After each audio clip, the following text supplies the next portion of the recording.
This is Matthew McConaughey. Natalie Portman. James Patterson. Michael Ian Black. And you are listening to Five Questions with Dan Schawbel.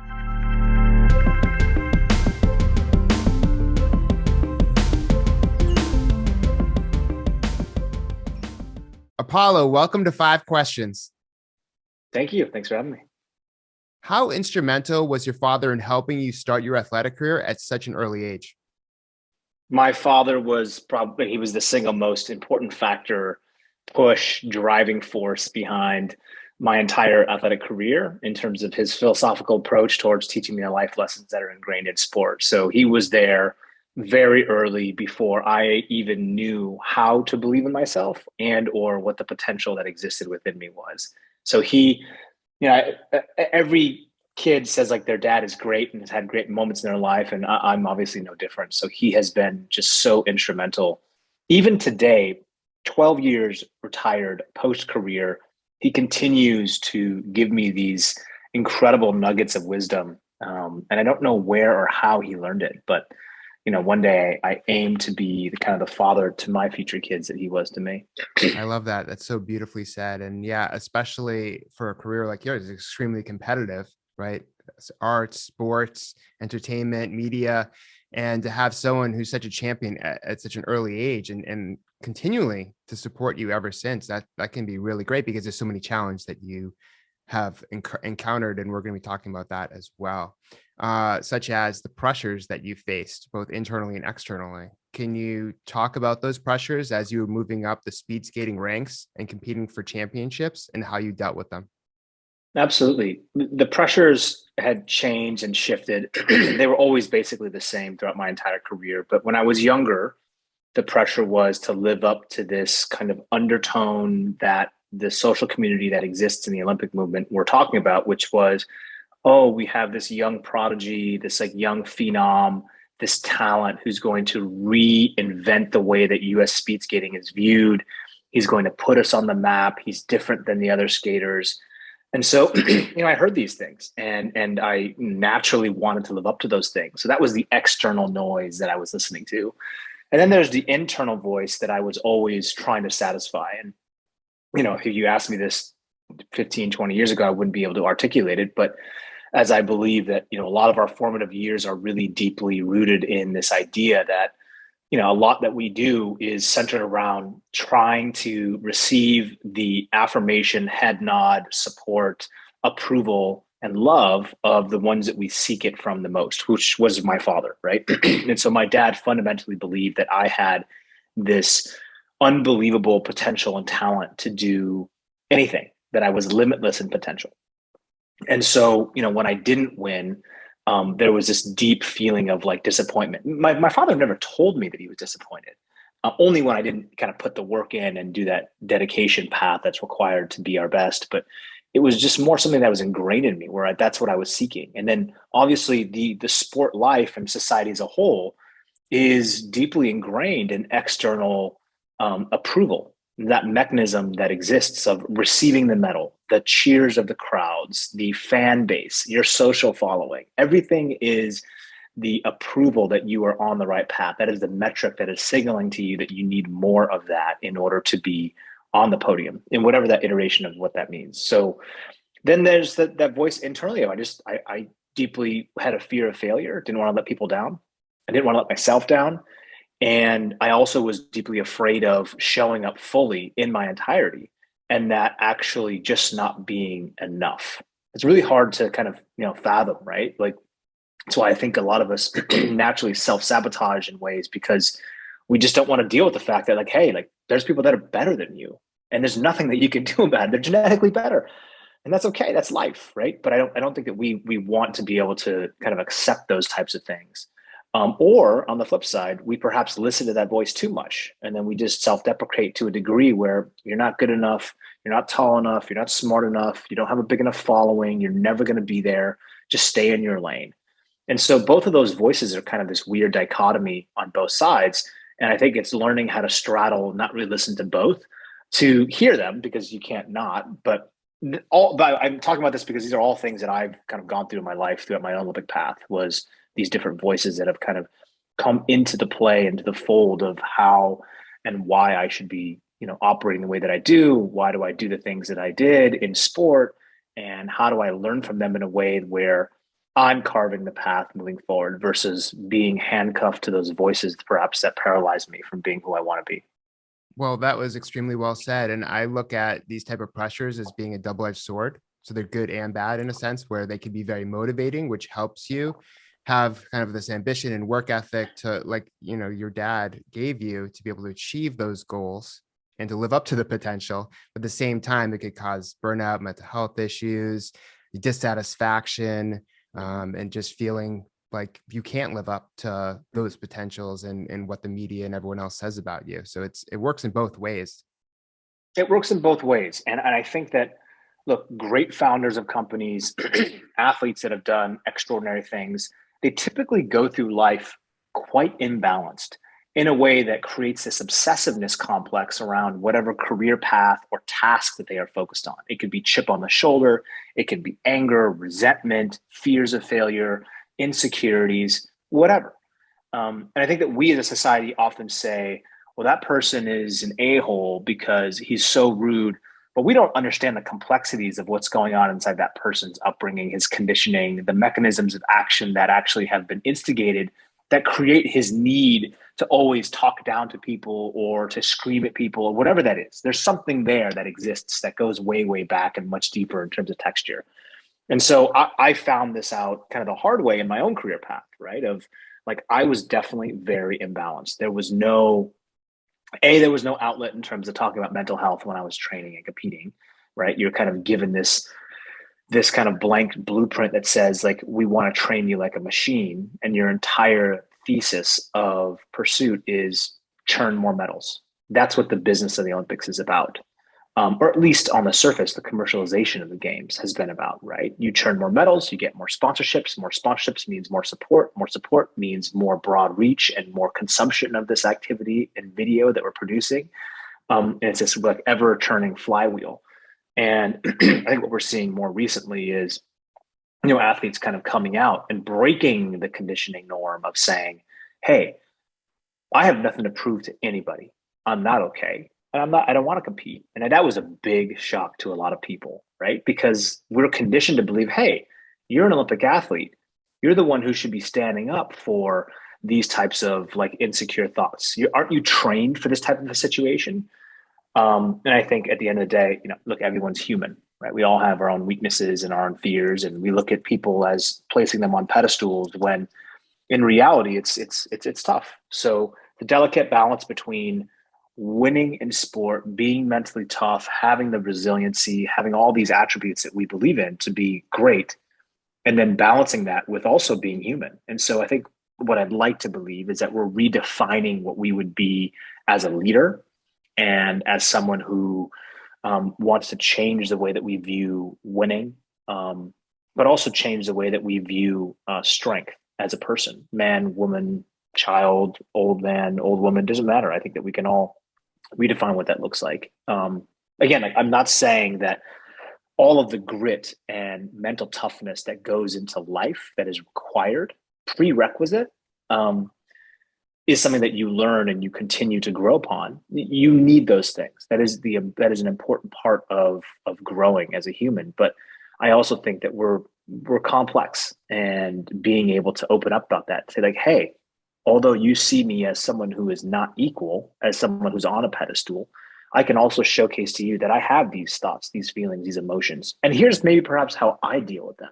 So I love that. And yeah, people want to be more than just ideas or, figureheads on TV, right? They're also human. And I think you, as well as other athletes, are coming out and saying, hey, there's other aspects to who I am. And then the more they share, the more they actually humanize themselves in the process. And can you share some of your strategies for overcoming these type of challenges that you captured in your book, Hard Pivot? So some of the strategies, I think first and foremost is we get around this idea of like identifying with who we are, and also the self-acceptance mechanism that needs to exist. It's really tough to do. So I have like some exercises in the book that I ask people to go through because they're actually quite difficult, silly to try. A lot of it's involved like looking in front of a mirror, which it's very easy to look in front of your camera and then take that selfie pic and then edit and produce the best version of yourself. But to actually look in the mirror and have an open, transparent conversation and say like, hey, you have failed many times in your life. You have fallen short many times. You've got these things that hold you back. And then accepting yourself in that entirety in order to say, now I'm ready to move forward.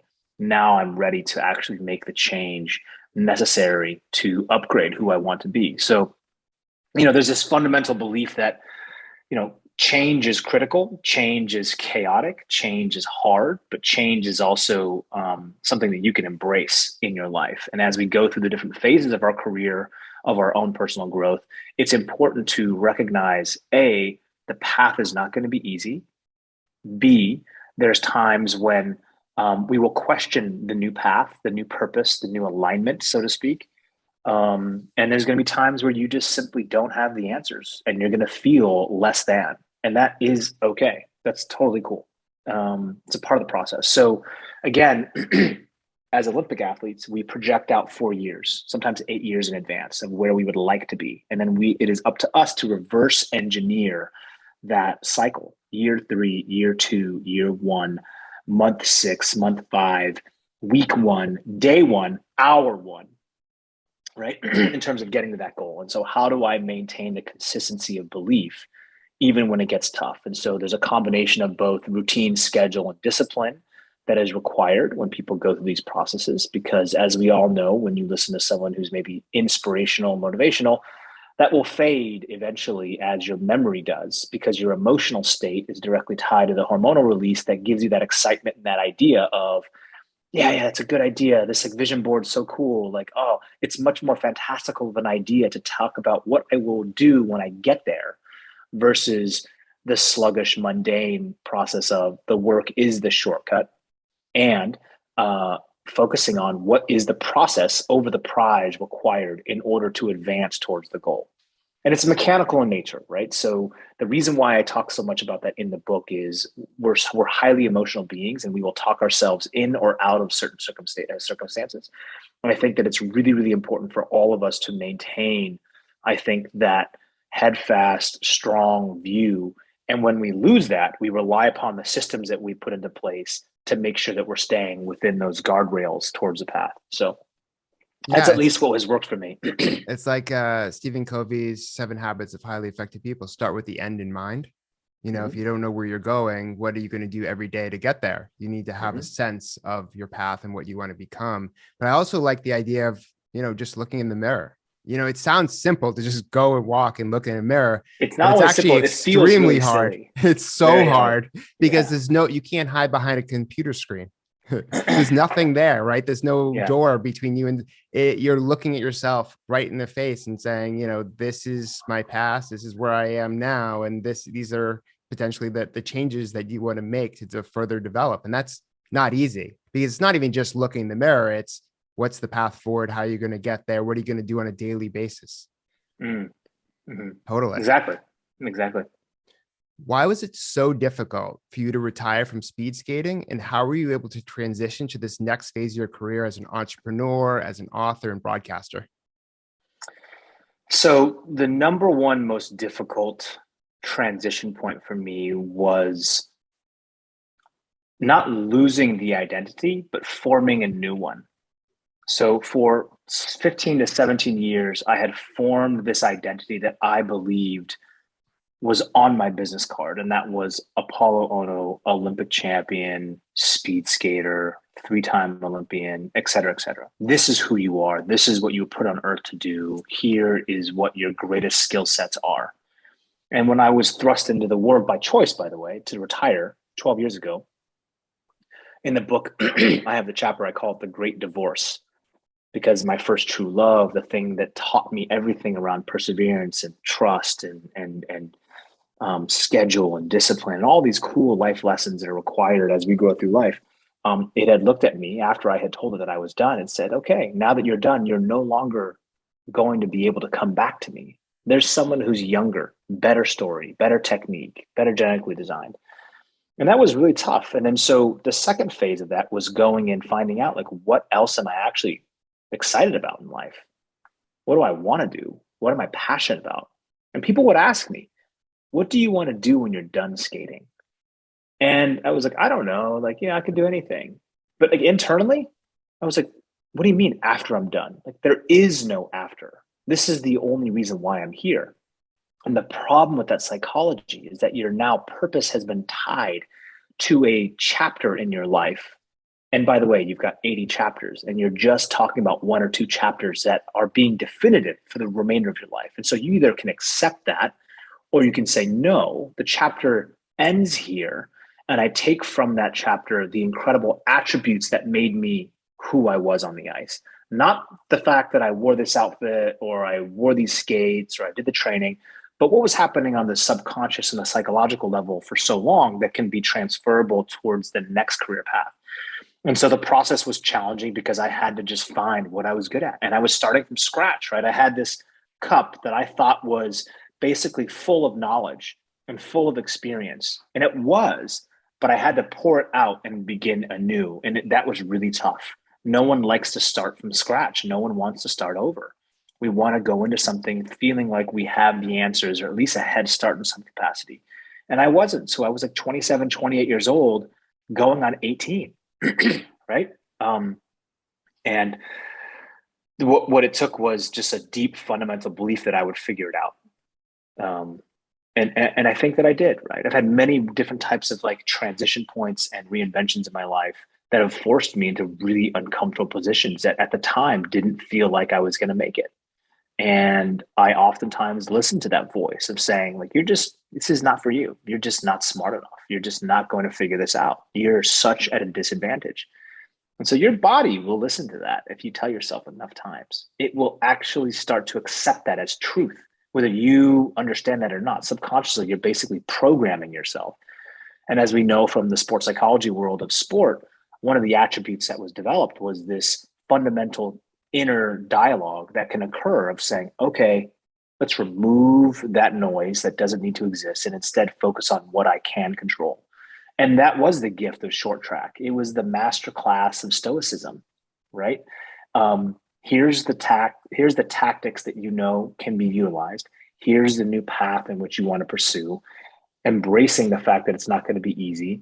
And in the book, we talk about like the 5 golden principles, which is gratitude, giving, grit, gearing up your personal expectations, aka like raising your level, and then getting into action. Just going and firing, going and seeing, going and testing the water, going and putting that plan into action, regardless of being imperfect.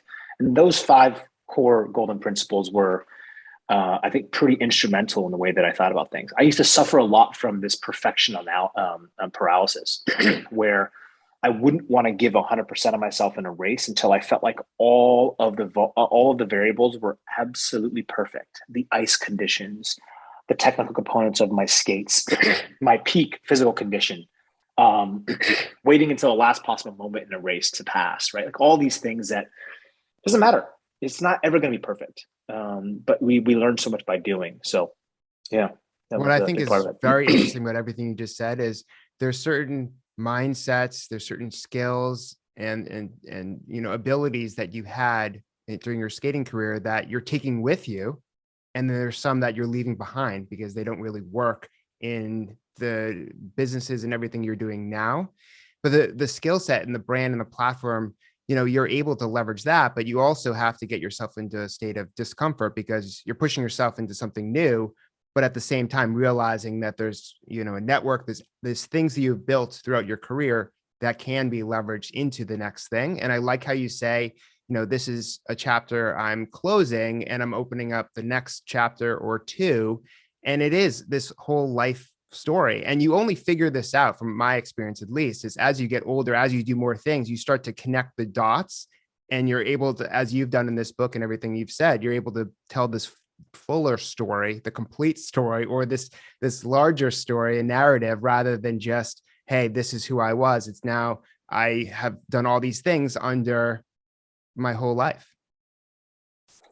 I think a lot of that is also like when we talk about these kind of like surrendering to the outcome processes, it's really hard to do so, right? Like many of us are incredibly competitive, and we do still tie our happiness to the result that's on paper. right? Goal setting, financial goals, career goals, relationship goals. Like if I don't get what I want, I will be disappointed. It's much easier to subscribe to that mentality than it is to say, what are the lessons here within? Again, I never want to detract away from the fact that great things can occur from complete obsessiveness. And I think that if you can rein that in, right, you're the person holding back these horses in this chariot. Like if you're able to use that to your advantage, it's very powerful. And so this like hyper laser focused deep work that can really propel you and accelerate your growth, your growth is it's a real superpower. And I think a lot of people forget that at times as we live in this world of distraction that's always hijacking our attention. So those that are able to kind of not block out, but remove the excess noise away from what's there. In Buddhist philosophy, freedom comes when you no longer need or want certain things, right? Yeah. I think the same thing goes for your own financial goals and success, right? Like the more you grow, the more that you want to spend, the more these things happen. It's this insatiable monster that exists. And by the way, there's like nothing wrong with that, right? That's your path. But again, like, true removal of those wants and desires allows you to actually be quite free with far less. And so that's at least, as we go through life, like I have my own personal, like massive, ambitious and crazy goals that I have, but I try to revert back to that at least every year and say like, okay, don't forget, like you really don't need much. It doesn't require much for you to be really happy and content and be in a state of like just feeling like you're fulfilled. So good reminders for sure. Absolutely. And what's your best piece of career advice? That's so hard of a question because there's not. Yet just it sounds one. so simple. Yeah. just like looking at it in the mirror. I think to remind myself that amidst the hacks and the shortcuts, that the work is always the shortcut. The work is the shortcut. It really is. It gives you confidence, gives you preparedness, it gives you the grit. It reminds you the path isn't easy. It showcases to you that every overnight success is actually peeled back by a 10-year journey, a 20-year journey of that person getting there. And that people get lucky all the time, and that's fine. That's life. That's how it works. But don't ever rely upon luck to carry you through to what you really want. You have to work to get there. And the more that you can embrace that, not in terms of like excruciating, painful work all of the time, but actually enjoy the process, the work really does become the shortcut. Yeah. And as you have been saying multiple times, it's stop focusing as much on the result and more on the process, because that's where you're going to learn the most anyways. Look, in the Olympic path, everyone loves to say the words, I want to make an Olympic team and I want to win an Olympic medal. Everyone says that. Literally. I don't think there's not one person in the entire Olympic sphere. But when you really peel back the textures and layers of consistency of effort and dedication and drive, to me, the proof is in the pudding. And again, genetics aside, luck aside, I'm talking about like generally here. There's a lot of people, and this is, but it's not there. I'm not like downgrading or faulting people. This is a natural component, right? We always say, I want to make more money. I want what that person has. I want what that has, right? Ronnie Coleman is just like this meme on the internet. He's just like very famous bodybuilder. And he used to say, everybody wants to be a world champion. Don't nobody want to lift this heavy ass weight, right? It's very simple, right? Everybody wants to talk about what they want, but no one actually wants to go and do the work required. And sometimes that work is tough, man. It's really tough. We never see what actually happens behind someone's struggle to making it. And at some point, there's times where we're able to float freely, and we can just kind of go through these processes in a way that it seems like we're just growing exponentially. I just think that's far and few between. It hasn't worked like that way for me. It's always been, I do all of the work possible. I'm the most prepared as possible. And then all of a sudden the race itself feels like it's so much easier than the 4 years of the training and dedication and sacrifice of training twice a day on Christmas and on my birthday and New Year's and not going out. All those things, they all add up. Incremental, day by day improvements yield powerful results at the end. Well said. And that's great advice. And thank you so much for being on the show. Yeah, thanks for having me, Dan.